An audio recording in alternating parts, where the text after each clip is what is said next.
The modern world constantly demands that we shine. Like an endless summer, always extroverted, always positive, always visible.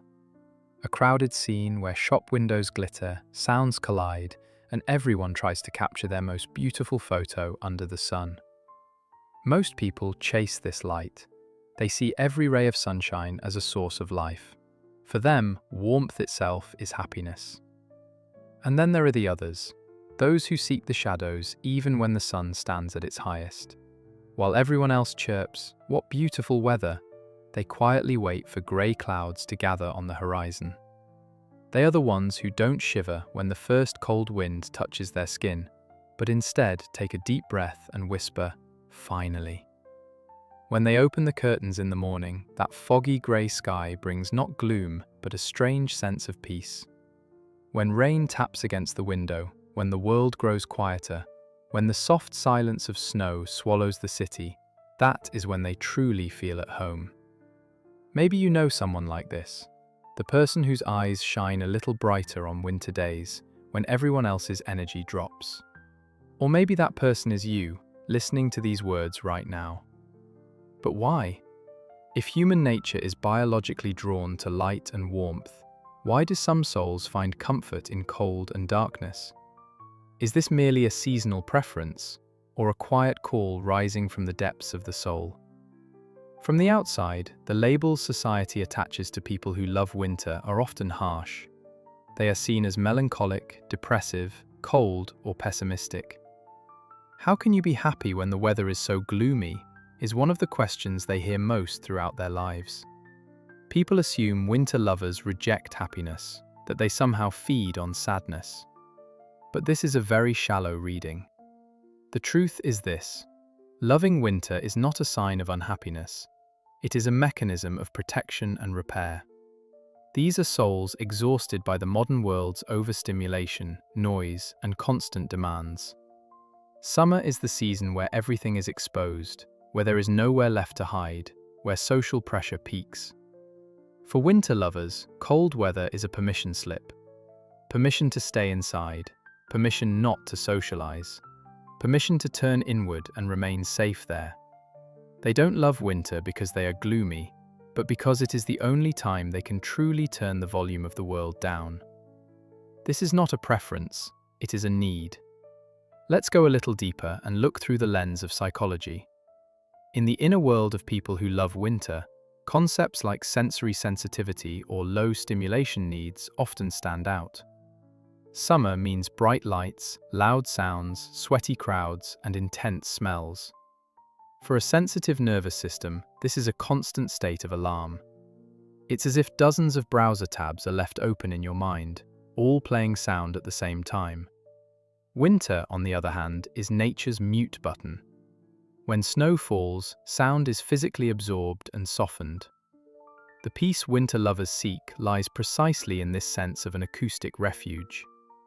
This is where the psychological drive known as cocooning comes into play. Dressing in layers, reading under thick blankets, holding a warm mug with both hands, watching snow fall through the window. These are not merely ways to stay warm. They are acts of psychological boundary setting, of insulating oneself from the outside world, of feeling safe. Winter offers these people the chance to be invisible. Against summer's exposure and exhibitionism, winter's coats, hats, and scarves become shields. Wrapped in heavy clothing, people feel as though they are inside armor, protected from the dangers, judgments, and gazes of the outside world. In short, winter turns off the stage lights of that endless performance we're expected to maintain. When the lights go out, the actor can put on pajamas, fix their hair, and finally just be themselves. For winter lovers, this season is that intermission. When we trace the roots of this love, we sometimes find nostalgia, sometimes deep wounds from the past. Perhaps the safest moments of childhood were when a storm raged outside while a fireplace burned warmly inside. Or perhaps a child raised in chaos learned to find comfort in leaving the storm outdoors, holding on to that sense of control ever since. Yes, this inclination has its challenges. People who love winter often confront loneliness more frequently. Unable to flow with society's cheerful rhythm, they may feel out of place. When everyone runs to the park on a sunny day, they may feel guilty for wanting to draw the curtains and listen to music. The fear of being misunderstood can feel colder than the weather itself. But this feeling is also a tremendous strength, because winter lovers are the quickest to tire of what is fake. Their ability to observe does not go blind under the sun's dazzling glare. They love trees in their leafless state, because that is when a tree is most honest, most pure. No decoration, no blossoms, just trunk and roots. These people do not see hardship, sadness, or darkness as problems to be solved. They accept them as natural parts of life and know how to dance with them.